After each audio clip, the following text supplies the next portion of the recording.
Welcome to the Leaders in Payments podcast, where we talk to C-level leaders from across the payments landscape. We'll be discussing the products and services that impact the payment space today, as well as trends and predictions for the future of payments. We will also hear stories from our guests about their journeys to the top. Hey everyone, this is Greg Myers, the host of the Leaders in Payments podcast. And before we get started, I wanted to remind everyone that next month, March, is Diversity and Inclusion Month. If your company is interested in learning more, whether you want to be on the show or sponsor the show, please reach out. Now, on to this week's episode. Our Open Banking Pulse this week is on Trustly VP of North American Bank Partnerships, Eric Foust. Not only is Eric a 20-year veteran in the banking space, he's also the first VP I've had the pleasure of speaking with that has almost a superhero theme to his roles and responsibilities within the Trustly empire. His chosen staff, a Trident. And the responsibilities represented by these three prongs are 1, facilitating all of Trustly's bank partnerships, 2, overseeing all of Trustly's open banking support for FIs in the U.S., and 3, collaborating with bank partners to become resellers of the Trustly product suite. For those of you that may not know about the Trustly brand, they processed more than $10 billion in 2021 with more than 10 million users in the U.S.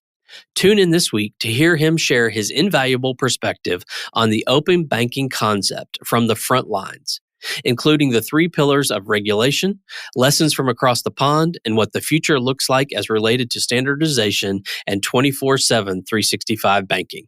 We've got a great episode ahead, so let's get started.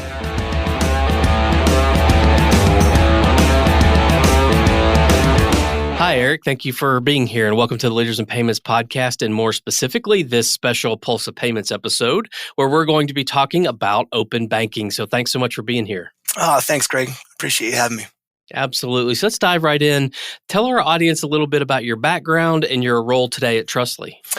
Yeah, so background, I was just thinking about this. It actually pains me to say this, but I'm now officially a 20-year banking vet. Started out in the branches, moved into relationship management roles, had some treasury management experience, moved into products and product innovation. And then I spent about 6 years at an entity called Early Warning. Early Warning is owned by 7 of the nation's largest banks, and they also own the Zelle network. So I helped them launch the Zelle network back in 2017. Spent a lot of time there in the product role, created, developed, and launched the corporate-facing version of Zelle, which is called Zelle Disbursements. And then most recently, this past September, I have made the transition to Trustly in my current role as VP of Banking Partnerships. So when I describe my role, I typically refer to it as like a trident. There's 3 prongs on there. The first prong is I'm responsible for all of Trustly's North American banking relationships concerned with ODFI, so originating depository financial institutions, the entities, the banks that help us move money for our merchants. The second prong is what I think we're going to be talking about today, and that is how Trustly is engaged with financial institutions who are supporting open banking here in the U.S. And then the third prong is working with banks specifically on the corporate side in the treasury management and merchant services divisions, enabling them to become channel resellers of the Trustly product suite. Okay. Well, let's talk about Trustly. So tell the audience what Trustly does. Sure. Yeah, so we are a global payment platform for digital account-to-account transactions. We enable consumers to pay or get paid directly from their bank accounts. And that typically happens at a significantly lower cost compared to card transactions.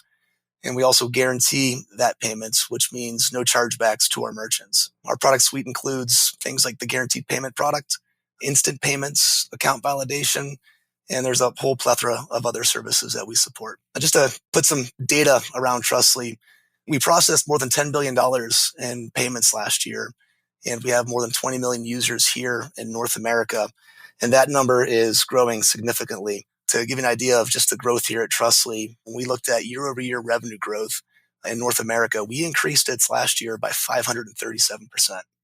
When I came on board at the end of September, I think I was employee number 198 or 200. I didn't get confirmation before this, but just to give you an idea, 4 months later, we're going to be hiring our 300th employee here in the very near future. Wow, that's some pretty incredible growth, both on the revenue side and the employee side. So congratulations for that. Thanks. Before we dive deeper into the conversation, can you tell the audience how you define open banking? Yeah, so Open banking, it depends on who you are, and try to describe it as this ecosystem or with actors who are a part of this ecosystem. So the main character involved in open banking is always going to be a consumer. Consumer, they are central to the ecosystem of open banking. And then you have a merchant. This is typically an entity that has something the consumer wants. Then you have a bank or a financial institution. This entity essentially holds all the keys to the kingdom. They hold the payment mechanisms. They hold all the consumer information that's needed in order to process a request. And then you have a fourth actor, and these are third-party providers, or think of them as like fintechs. These entities are creating the technology. They're innovating on and stitching together how the consumer, the merchant, and the bank can interact with each other. And they do this through sharing data. So at the core central theme of open banking, it's giving the consumer the ability to go to their bank and say, bank, I would like to share my data with ABC merchant. And that data sharing occurs via APIs that often these third parties that are involved, these fintechs, code up to so that they are supplying the information in a safe, secure manner to their merchants. That's the basic gist of open banking, but it can get much, much more complex. Okay. And it's safe to say that a typical transaction, and tell me if I'm wrong, is a consumer buying something from a merchant. And typically there are card options, right? You're going to use your MasterCard, Visa, or whatever, but Trustly is another option. And with that option, they basically get displayed something that allows them to put their bank credentials in. And then you guys go to work then to make sure they have the money in their account. And then the money gets sent to the merchant and everything happens on the back end. Is that a safe explanation? Yeah, that's you're hired. That's absolutely a safe explanation. So we remove the friction from the process from the consumer having to go and fetch their account information. We also provide stability to the merchant that this is a bank verified individual. So when we go out and fetch the consumer's information from their bank through our connections that we have with those financial institutions, it's a guaranteed transaction. Okay, perfect. So on previous episodes, we've talked about how open banking can benefit merchants in certain verticals like e-commerce, travel, fintech. So now let's turn to the banks or the financial institutions. Let's start the conversation sort of at the top of the strategic level. So why does a bank want to get involved with open banking initiatives? Yeah, so I think in order to answer that question, you have to look at like where we're coming from. This whole concept of open banking is to provide safety and security and make it fast and easy for consumers to share their data. And that may not have been the process in some folks' eyes, specifically at banks for the past 20 years. Sharing data has essentially been the wild, wild west, where you have these merchants who are trying to remove friction from the process. And they have consumers who want things to be safe, fast, and easy. And then you have entities that are trying to create easy connections to banking applications so that they can grab that information from the consumer provided to the merchant, and it's a validated, verified transaction. Well, there's no standardization across the board. And some entities out there, they could be abusing the system. So they are going out and accessing the consumer's information on a daily or nightly basis, and it puts a burden on the bank's servers. And then when you look at it from the bank's point of view, these consumers are giving their online banking credentials to some of these third-party entities out there. And when you do that, you're giving away the ability to do a lot of things within the online banking application. You can move money in real time if there's a bad actor out there. So the banks have said, listen, guys, there's a use case out here to be had, but it needs to have structure in order for us to support it. It needs to be safe, and we need to have some sort of validation or vetting process in place here so that we can verify that our consumer is, in fact, giving permission to these third-party entities so that whenever they are processing a request to share information, whether that's account information or whether that's actual payment information, it happens in a safe, secure environment. So the banks had two different options or two different avenues that they could have gone down. They could have said, you know what, we're going to prevent all of these transactions from happening. But then that would have been at the expense of their consumer. And they don't want to do that. And I'll give you an example, kind of like just rooting it in real life. For me, I had a real life need for this. I had to refinance my mortgage last year. And coming from the banking industry, I kind of knew what was required of me going into the refi process. I knew the package that was going to be required. And I was not looking forward to it. So I did my due diligence, found a lender online that could supply what I needed. They had the best rate for what I was looking for. And during the application, very early on, they said, here's your checklist of all the things that you need to do. And if sure enough, it was, 3 months of bank statements. It was employment verification, address verification. The list was extremely long. But then right below that, it said, if your bank is one of these banks in this box, your bank may be able to share this data with us and we can eliminate some of the tasks for you. So luckily, my bank was one of the banks that was listed below. And sure enough, whenever I entered my information in there to allow them to start sharing my bank, to start sharing my data, the to-do list started having things crossed off of it. And I walked away from the application process delighted. And by no means did I go into this process thinking I was going to have any sort of enjoyable experience for doing a mortgage application. At best, I was thinking, maybe this is something that I'll walk away with being slightly annoyed, but it was certainly much more an appreciation for my financial institution allowing this sort of service to happen and putting that as a value add for me as their customer. And so now the expectation's been set that if I have to do this again, I won't settle for anything less than the experience that I have already had. And it's because my bank was providing that mortgage processor the information in the way that's in an open banking format.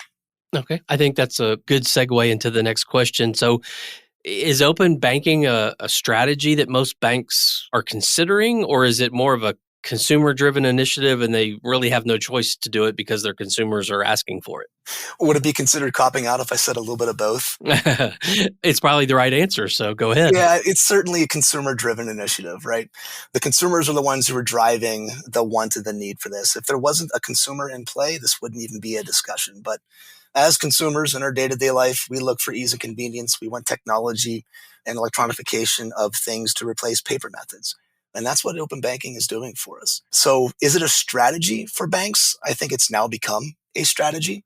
And if it hasn't already been solidified as a strategy on a bank's roadmap for 2022, it certainly will be for 2023 and going forward as well. This is something that's definitely not going to be going away. We're only going to see more focus, more increase in open banking in the US, specifically as things like regulation and standardization become a part of the norm. Do you see in the marketplace different size banks adopt this more differently than others, smaller banks, larger banks? Is there a difference in where and how they position this based on their size? Yeah, so great question. And I think it all depends on what you mean by size. Are we talking number of deposit accounts, number of digitally active consumers, size of assets? I certainly think that the bigger banks, the top 50 banks, have a very large focus on this because they serve a very large consumer base. But you're also going to see banks who historically don't have giant deposits on hand, but they have a large online presence with the number of consumers they represent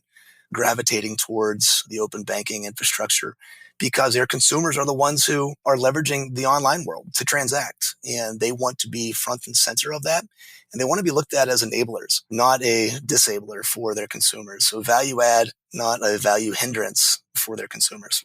Okay. And then how do they position it with their consumer, their customer? I mean, obviously they want to make it a win-win. Are they proactively telling their customers that they can do this, that it's okay to do this? How does the bank take this concept and make it a win-win? In my experience, specifically dealing with this, it was kind of like, oh, I didn't even realize that my bank was supporting something like this last year. They do have marketing campaigns out there. There's this movement within the banks to address this whole data sharing. The data sharing has kind of been this concept of it's a black hole, right? You don't know, as a consumer, you don't have clear insight into who your bank is sharing your information with. It's in your terms and conditions, but you don't have a nice, neat place to go to say, oh, I'm sharing my data with ABC through my bank. Well, open banking is going to allow consumers to go to their bank and access a portal within their app or within their desktop and literally see who they're sharing, who they've allowed to share their banking information with. And the neat part about this is it gives the consumer control. So it makes it easy for them and it gives them full control to say, yes, I want to keep letting my bank share my data with this merchant or this entity, or no, I want to stop sharing my data, and it happens in real time. So they're able to shut that off right now, and then going forward, their data is no longer being shared with that entity. So when the banks are looking at their consumers and what sort of value add does this give to the consumers, it's not just, hey, it's going to make it easy. It's also going to make it more safe for you. And we're going to give you more intelligence or more insight into who has your data. I remember that I got my first cell phone with an app on it, like back in 2007. And I signed up for one of those PFMs. And I can't remember if I ever shut them off. I'm pretty sure I did. But with this sort of open banking infrastructure, I'll be able to have much, much more control and visibility into who I've shared my information with and disallow it whenever I see fit. Because sometimes you only need to share your data for a day or a period in time. You don't need to have ongoing sharing with these sorts of things. Right. And I think you already mentioned this, but I want to dive a little deeper. And anytime we talk about banks, obviously the regulatory environment comes up. So walk us through what the issues are that the banks face on the regulatory side when it comes to implementing these open banking initiatives. Yeah. So the thing with the US is right now, the regulation has not been solidified for open banking. The Dodd-Frank 1033 has been issued, and it's going to be coming out here in the very near future. We're expecting it to come out in April. If not April, it might get pushed back into 2023. But we've had the advantage of learning from our counterparts across the pond and what worked with data APIs and payment APIs with PSD2 and what will eventually become with PSD3. So when we're looking at the US landscape for open banking, all this is being done right now without any sort of regulation being imposed. It's certainly being talked about, and the CFPB has asked for feedback, and it's something that's, we can tell is coming down the pike. Again, our counterparts over in Europe are 5 to 7 years ahead of us. But this is really an initiative that's been sparked by the consumers. And when regulation comes out, we can be absolutely certain that the CFPB is going to keep the consumer at the center of focus, and they're going to mandate that open banking be safe, fast, and easy. Those are going to be the 3 pillars that the regulation hits on. And as such, I feel like when the regulation comes out, that's going to give much more certainty to the industry. And we're going to see a lot of innovation coming out of the open banking APIs that get developed. And do you think there's a part of that regulatory thing, I don't know what to call them, but what you'll have to be compliant with and all that, is that going to be tied into sort of your protecting your personal information and the rights that consumers have to opt out of things? I mean, I know obviously you have that already in Europe, and there's talks about it in the US. A few states, I think California and maybe a couple others, have passed state laws around protecting your personal information, but there's no national or federal type of law. So do you think that's part of it as well? I hope so. It makes things a lot easier whenever things are standardized across the landscape. One-off use cases tend to add friction into the process, or at least pockets of friction that need to be identified and addressed individually. That could cause a rift in the user experience. That also causes some diversion of resources. It would be a best-in-class approach if it was standardized nationally, as opposed to going state by state. Sure. Are there specific benefits that Trustly brings to your bank partners that maybe your competitors don't? Yeah, absolutely. So we pride ourselves with our bank partnerships, and we have a clear understanding of what the banks have done over the past 10, 15, 20 years to get themselves in the position that they're at. When you look at a bank and you poll consumers on who do they trust the most, typically the response is, or the majority of the responses, is going to be the bank on their phone when they're looking at apps. And we want to make sure that is front and center.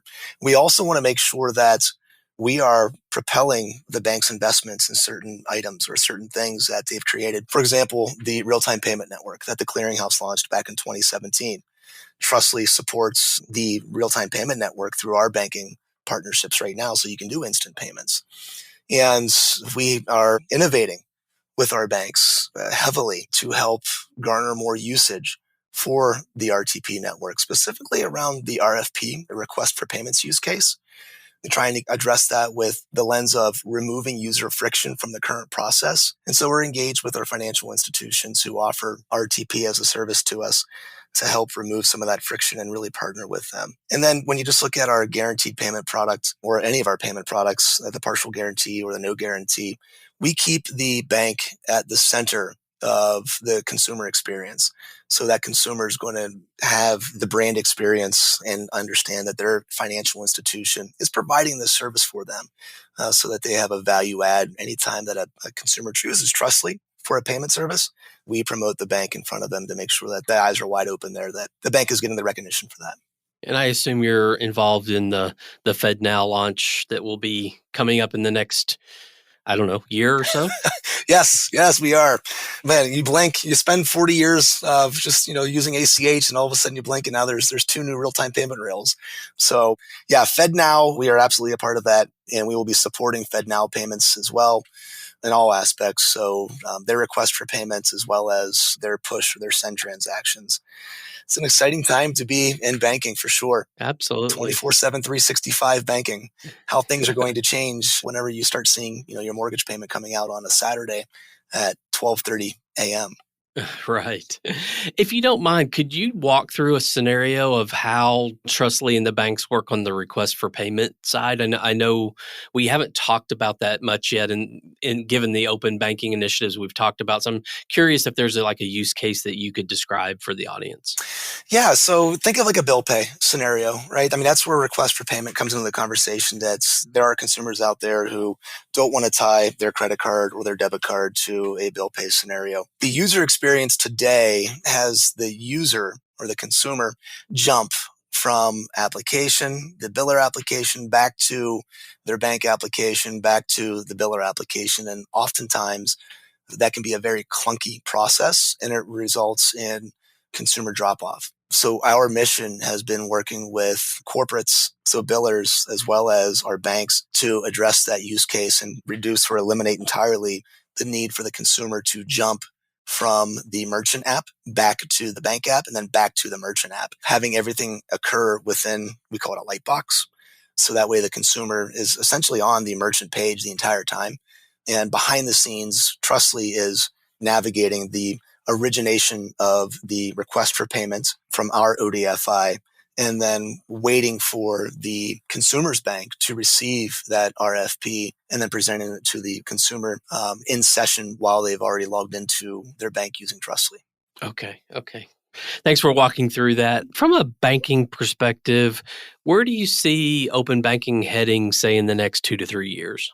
Well, regulation, standardization across the board. I certainly see that as being a reality. I also see the number of banks who have exposed APIs, either directly or indirectly through aggregators like Akoya, increasing dramatically. I think in 2022, we'll see a couple handfuls of banks with APIs that are fully exposed to support data sharing as well as payments processing. And then with entities like Akoya in 2023, that number is going to be exponentially larger.